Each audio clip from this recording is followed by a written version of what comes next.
नमस्कार, मैं कामरान जोहा हमारे सभी देशवासियों को हमारे 76वां गणतंत्र दिवस की हार्दिक शुभकामनाएं। जी हाँ, आज पूरे भारतवर्ष में 76वां गणतंत्र दिवस मनाया जा रहा है, जहां एक तरफ राजधानी के राजपथ में हम अपने शक्ति का प्रदर्शन कर रहे हैं और ये दिखा रहे हैं कि हमारे पास कितनी ताकत है उन दूसरे मुल्कों को, और दूसरे तरफ यही पश्चिम बंगाल में वामपंथियों के द्वारा अपने संविधान की रक्षा के लिए रास्ते में खड़े होकर के फिर से एक बार कसम खाया जा रहा है, शपथ लिया जा रहा है। तो एक ही मुल्क में दो तरह का दृश्य आज देखने को मिला, जहाँ एक तरफ बीजेपी और उसके गठबंधनों का सरकार है, केंद्र में है, और दूसरी तरफ हमारे पश्चिम बंगाल के राजधानी कलकत्ता के खिदरपुर में वामपंथियों के द्वारा फिर से एक बार कसम खाया गया, शपथ लिया गया कि हम उस संविधान की रक्षा करेंगे। आइए दिखाते हैं वो सारा दृश्य।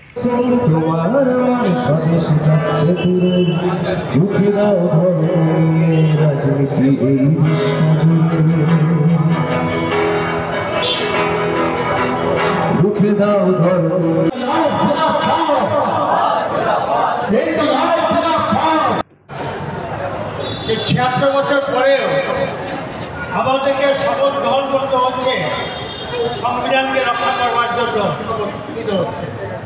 এই যে দুঃখজনক ঘটনা কিছু হতে পারে না।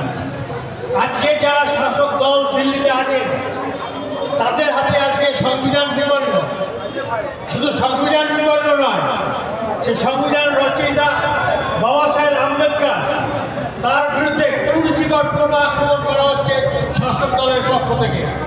এই চিন্তা করার ভাষা আমাদের নেই। আমাদের যে ধর্মনিরপেক্ষতা তা আজ বিপদের সামনে দাঁড়িয়ে আছে। আমাদের যে রাষ্ট্রীয় সম্পদ সেই সব দলের দলে বেছে দেওয়া হচ্ছে। ভয়ঙ্কর বিপদ নেমে এসেছে আমাদের দেশে। এই জন্য আমাদের লড়াই করতে হবে, একদিকে সংবিধান রক্ষা করবার জন্য, দেশের ধর্মনিরপেক্ষতা রক্ষা করার জন্য, দেশের মানুষের ঐক্য, যে সাম্প্রদায়িক ঐক্য সম্প্রীতি আমাদের ছিল সেই সম্প্রীতিকে দৃষ্ট করবার চেষ্টা হচ্ছে।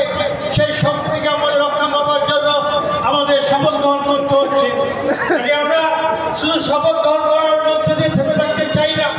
আমরা রাস্তাঘাটে, ময়দানে, পার্লামেন্টের মধ্যে, পার্লামেন্টের বাইরে সর্বত্র আমরা এই আন্দোলনের লড়াই আমরা করে তুলব সংবিধান রক্ষা করবার জন্য।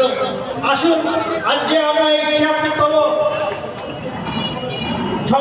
সাধারণতন্ত্র দিবসে আমরা শপথ গ্রহণ করি। আমি বলবো আপনাদের আমার সঙ্গে আপনারা সবাই গলা মেলাবেন। সাধারণতন্ত্র দিবসের শপথ বাক্য: ভারত একটি বহু ভাষা, বহু জাতি এবং বহু ধর্মের মিলন ভূমি। আর ২৬শে জানুয়ারি ২০২৫ আমাদের ৭৬তম সাধারণতন্ত্র দিবসে আমি ভারতবাসী হিসাবে শপথ গ্রহণ করছি যে সংবিধানে উল্লিখিত দেশের সার্বভৌমত্ব, গণতন্ত্র, ধর্মনিরপেক্ষতা, জাতীয় সংহতি, সাম্প্রদায়িক সম্প্রীতি ও ঐক্য রক্ষা এবং জনগণের অর্জিত অধিকার রক্ষার জন্য যে কোনো ধরনের আত্মত্যাগ করতে প্রস্তুত থাকব। সংবিধানকে রক্ষা করো, গণতন্ত্রকে রক্ষা করো।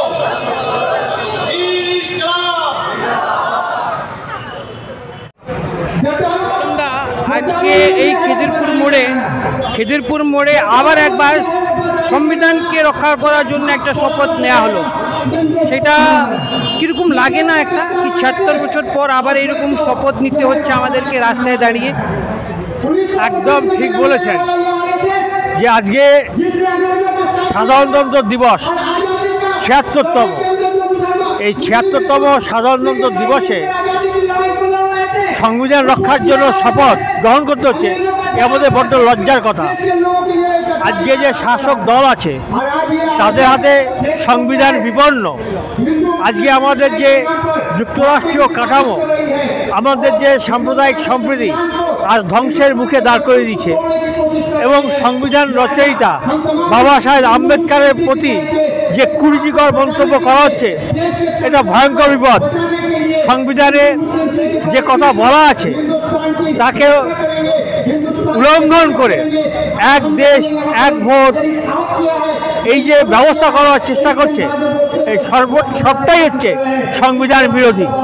কাজেই আজকে আমাদের শপথ দিতে হচ্ছে সংবিধান রক্ষা করা। শুধু শপথের মধ্য দিয়ে থেমে থাকতে চাই না, আমরা এটা নিয়ে পার্লামেন্টের মধ্যে, পার্লামেন্টের বাইরে, রাস্তাঘাটে, ময়দানে সর্বত্র আমরা এই সংবিধান রক্ষার জন্য আমরা লড়াই জারি রাখবো। এটা কেন্দ্রীয় সরকার, শাসক দল বিজেপি সরকার তারা বুঝেনি। কিন্তু আমরা দেখেছি কি যদি রাস্তায় আমার এই বলতে খুব খারাপ লাগে কি বামপন্থী দল এখন কিন্তু পার্লামেন্টের ভিতরে নেই, দেখি বাইরে থেকে সংবিধান রক্ষা করা যেতে পারবে। পার্লামেন্টের ভেতরে নেই এটা ঠিক না, পার্লামেন্টের ভেতরে আমাদের আছে, সংখ্যায় কম। পার্লামেন্টের ভেতরে আমাদের আছে কিন্তু সংখ্যায় কম। কম সংখ্যা নিয়ে কি সংবিধানে রক্ষা করা যাবে? দেখুন, সবসময় সংখ্যা গরিষ্ঠতা দিয়ে সমস্ত কিছুকে বিচার করা যায় না, কারণ আমরা ইতিহাসটা দেখলে তাই দেখা যায় যে যারা সত্যের পথে থাকে, যারা ন্যায়ের পথে থাকে, তারা সবসময় সংখ্যালঘিষ্ঠ থাকে। কাজে আজকে আমরা মনে হচ্ছে পার্লামেন্টে সংখ্যালঘিষ্ঠ আছি, কিন্তু মানুষের মধ্যে, কারণ বিজেপি যে ভোটে জিতেছে, নির্বাচনে যারা সরকার চালাচ্ছে, তারা কিন্তু বেশিরভাগ মানুষের সমর্থন তারা পায়নি। বেশিরভাগ মানুষ কিন্তু এই বিজেপি সরকারের বিরুদ্ধে, এটা মনে রাখবেন।